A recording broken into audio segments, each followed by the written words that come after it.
Voters do not agree with these despicable women on The View. They are wildly out of touch with the vast majority of Americans, and frankly, they should seek immediate help. And this is why, of course, she's on The View and not working for the most powerful man in the world, because Karoline would wipe the floor with you bitter banshees any day. Joe Biden knows how to do this. Yes. He knows how to do this. He's quite good at this.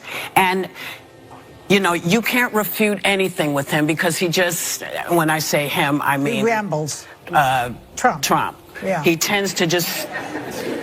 But can I mention one thing? What happens when a rising political star goes head-to-head with a seasoned talk show host? Sparks fly, and Karoline Leavitt knows exactly how to set the room ablaze. In her explosive showdown with Whoopi Goldberg, Leavitt didn't just hold her ground, she annihilated it. But the fallout... It was even more shocking than the confrontation itself. This wasn't just a clash of words, it was a cultural battleground, and Leavitt emerged victorious. What unfolded behind the scenes will leave you speechless. As we dive deeper into this fiery exchange, you'll see how Leavitt's unapologetic stance exposed more than just a heated argument. It revealed cracks in the media and the woke crowd's fragile armor. But don't get too comfortable, because what comes next is nothing short of scandalous. As soon as Leavitt verbally suplexed Whoopi Goldberg on national television, the woke mob did what it does best, rushed to attack. But instead of challenging her arguments or debating her points, they went straight for the jugular, and by jugular, I mean her personal life. Rather than contesting her political stance or even Goldberg's failed rebuttals, the mob went after her in a way that revealed their true hypocrisy. They didn't ask about her professionalism or her facts. No, they sunk low and questioned why a mother of a 7-month-old should even be working. Let that sink in for a moment. The same crowd that constantly screams, "Women can have it all," suddenly decided that Leavitt, a strong, capable working mom, was out of line for daring to juggle her career with her family. This from the very people who champion women's rights and career advancement? The hypocrisy was almost too much to take. I would reject that it's a bad choice. Is it a tough choice? Absolutely. You know, as a mother, you want to be with your child 24/7. You have that maternal instinct. 27. Yeah. Not all the time. Well, right now, yes, because he's 7 months and just squishy and lovable, but I'm sure that will change. No, but you know, you do have that maternal instinct, but also recognizing, like, I'm doing this work for my son and for all children to make this country better. And it's a once in a lifetime opportunity. Yes. It's also it's temporary, right? In 4 years, my son will be 4 years old and the president will no longer be at the White House. And then I'll move on and do something else. But, you know, this chaos of 24/7 work is a temporary matter. And that's what at least I tell myself to get through these very long and hard days. But I would reject that you can't be a good mom and be good at your job. I think you can do both. It certainly it's not for everybody. And it takes a lot of work and will and faith and prayer. And it's hard, but it can be done.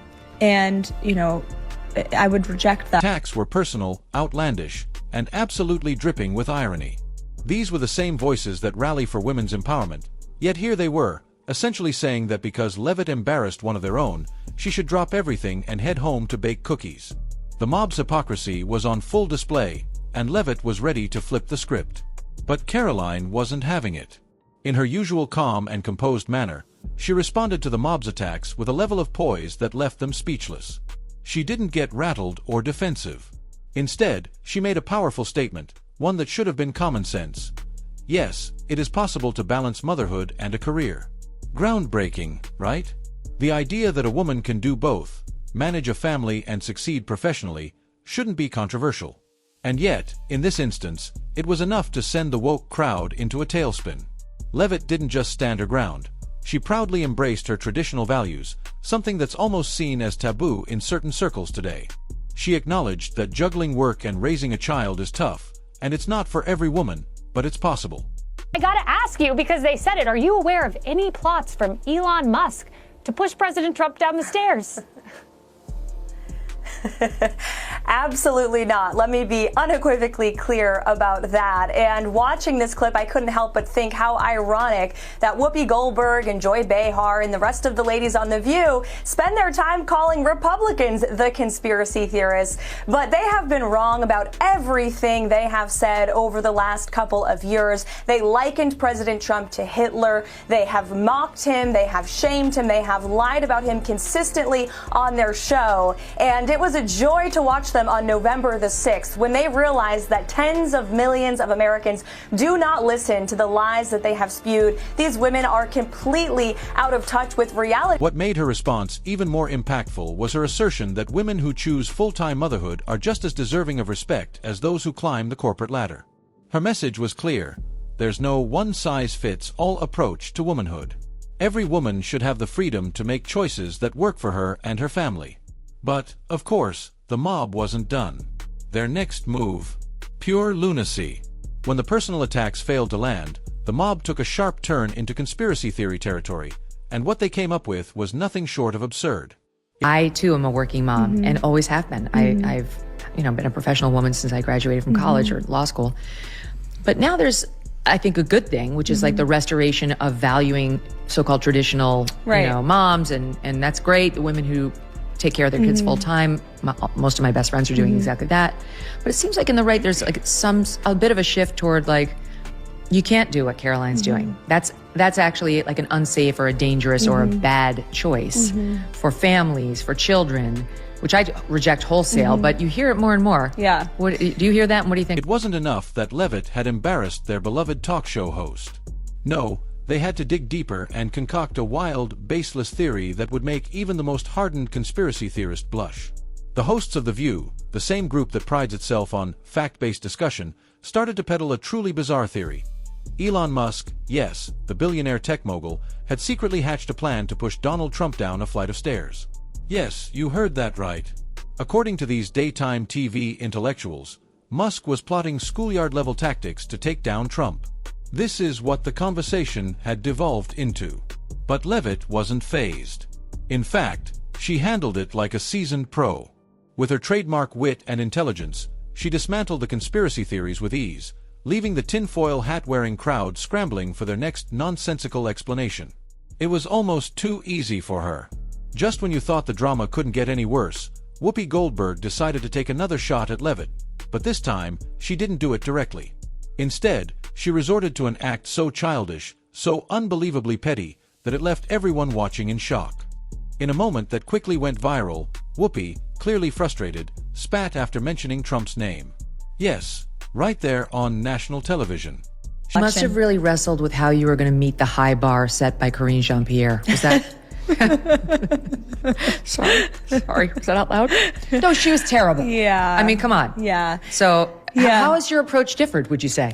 I think it's vastly different. And if you ask people, even in the legacy media, even the Trump haters, they will tell you the approach has been much different. Not just for me, but the entire White House. Oh, absolutely. They come in my office every day and they'll admit that off the record. Oh. Maybe not on the record, but they will say they appreciate the access and the transparency and the preparation that goes into my briefings, and everybody on our team, by the way, who goes out to the cameras and speaks. We have great policy experts who are great spokespeople for the president. She spat like a cartoon villain who had just tasted bitter defeat. It wasn't just unprofessional, it was embarrassing. This was supposed to be a respected figure in the media, but her behavior looked more like that of a child throwing a tantrum. Leavitt, however, didn't miss a beat. She called out Goldberg's behavior for what it was: childish, desperate, and completely unbecoming of someone in her position. Imagine being so triggered by someone's name that you resort to spitting like a toddler who refuses to eat their vegetables. It wasn't just embarrassing for Whoopi, it was embarrassing for everyone watching. Naturally, the internet had a field day with this. Memes flooded social media within minutes. Supporters rallied behind Leavitt, mocking Whoopi's immature antics and praising Leavitt's composure. One comment stood out in particular: she literally spat on the face of half of America. It was a sentiment that resonated with many Trump supporters who saw Whoopi's act as an attack not just on Leavitt, but on them as well. Others joked that it was all part of an elaborate scheme to boost ratings for The View. Whether it was or wasn't, one thing was clear: Leavitt had come out on top, and the internet agreed. But what most people didn't see was the hypocrisy happening behind the scenes. While woke journalists were publicly dragging Leavitt, attacking her at every turn, something very different was happening away from the cameras. Behind closed doors, these same journalists were sneaking into her office to congratulate her. Yes, you heard that right.